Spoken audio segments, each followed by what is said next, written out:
किन्नर कैलाश।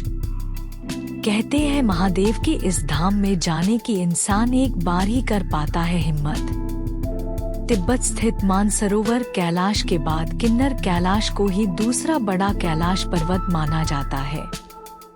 सावन का महीना शुरू होते ही हिमाचल की खतरनाक कही जाने वाली किन्नर कैलाश यात्रा शुरू हो जाती है। इस यात्रा के बारे में कहा जाता है कि इस यात्रा को अपने जीवन काल में आम आदमी एक ही बार करने की हिम्मत जुटा पाता है।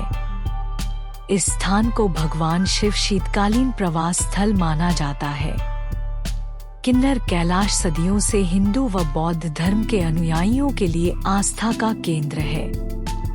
इस यात्रा के लिए देश भर से लाखों भक्त किन्नर कैलाश के दर्शन के लिए आते हैं। किन्नर कैलाश पर प्राकृतिक रूप से उगने वाले ब्रह्मा कमल के हजारों पौधे देखे जा सकते हैं। भगवान शिव की तपोस्थली किन्नौर के बौद्ध लोगों और हिंदू भक्तों की आस्था का केंद्र किन्नर कैलाश समुद्र तल से 24,000 फीट की ऊंचाई पर स्थित है। किन्नर कैलाश स्थित शिवलिंग की ऊंचाई 40 फीट और चौड़ाई 16 फीट है। हर वर्ष सैकड़ों शिव भक्त जुलाई व अगस्त में जंगल व खतरनाक दुर्गम मार्ग से होकर किन्नर कैलाश पहुंचते हैं।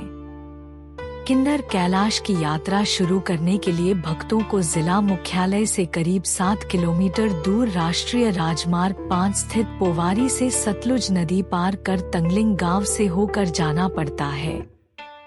गणेश पार्क से करीब 500 मीटर की दूरी पर पार्वती कुंड है। इस कुंड के बारे में मान्यता है कि इसमें श्रद्धा से सिक्का डाल दिया जाए तो मुराद पूरी होती है। भक्त इस कुंड में पवित्र स्नान करने के बाद करीब 24 घंटे की कठिन राह पार कर किन्नर कैलाश स्थित शिवलिंग के दर्शन करने पहुंचते हैं।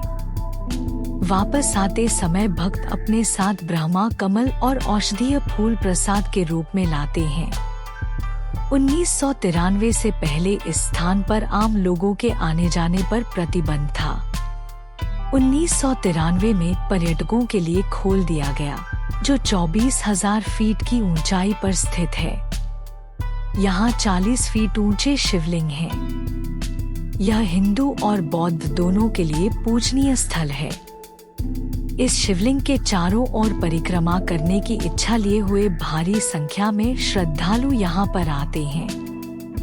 किन्नर कैलाश के बारे में अनेक मान्यताएं भी प्रचलित हैं। कुछ विद्वानों के विचार में महाभारत काल में इस कैलाश का नाम इंद्रकील पर्वत था, जहाँ भगवान शंकर और अर्जुन का युद्ध हुआ था और अर्जुन को पाशुपतास्त्र की प्राप्ति हुई थी।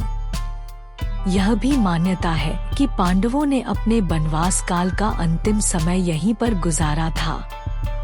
किन्नर कैलाश को वाणासुर का कैलाश भी कहा जाता है, क्योंकि वाणासुर शोणितपुर नगरी का शासक था जो कि इसी क्षेत्र में पड़ती थी। कुछ विद्वान रामपुर बुशहर रियासत की गर्मियों की राजधानी सराहन को शोणितपुर नगरी करार देते हैं। कुछ विद्वानों का मत है कि किन्नर कैलाश के आगोश में ही भगवान कृष्ण के पोते अनिरुद्ध का विवाह उषा से हुआ था। शिवलिंग की एक चमत्कारी बात यह है कि दिन में कई बार यह रंग बदलता है। सूर्योदय से पूर्व सफेद, सूर्योदय होने पर पीला, मध्याह्न काल में यह लाल हो जाता है और फिर क्रमश पीला सफेद होते हुए संध्या काल में काला हो जाता है। क्यों होता है ऐसा, इस रहस्य को अभी तक कोई नहीं समझ सका है। किन्नौर वासी इस शिवलिंग के रंग बदलने को किसी दैविक शक्ति का चमत्कार मानते हैं। कुछ बुद्धिजीवियों का मत है कि यह एक स्फटिकीय रचना है और सूर्य की किरणों के विभिन्न कोणों में पड़ने के साथ ही यह चट्टान रंग बदलती नजर आती है।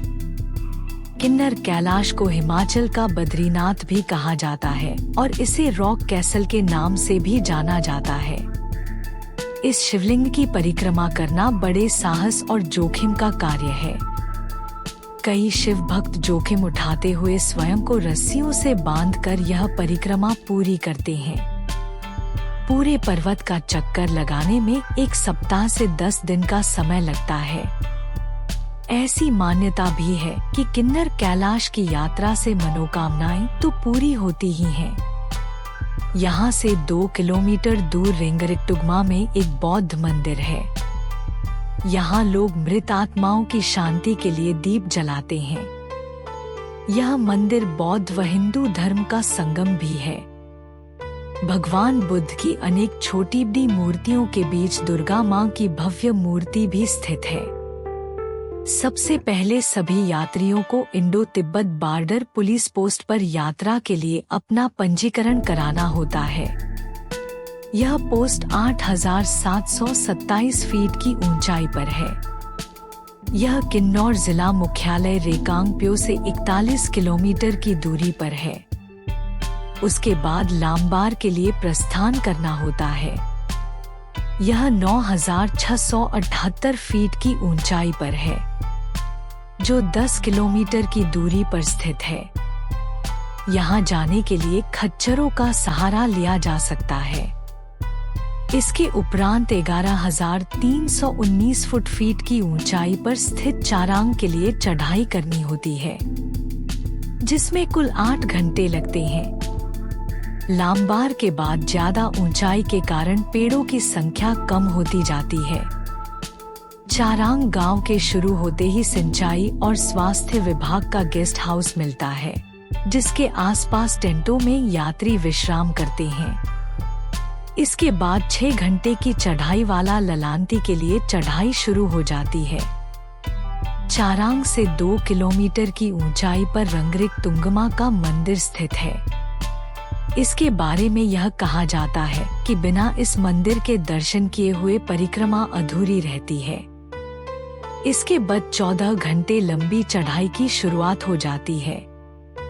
इस दिन एक और जहां ललांती दर्रे से चारांग दर्रे के लिए लंबी चढ़ाई करनी होती है, वहीं दूसरी ओर चितकुल देवी की दर्शन हेतु लंबी दूरी तक उतरना होता है।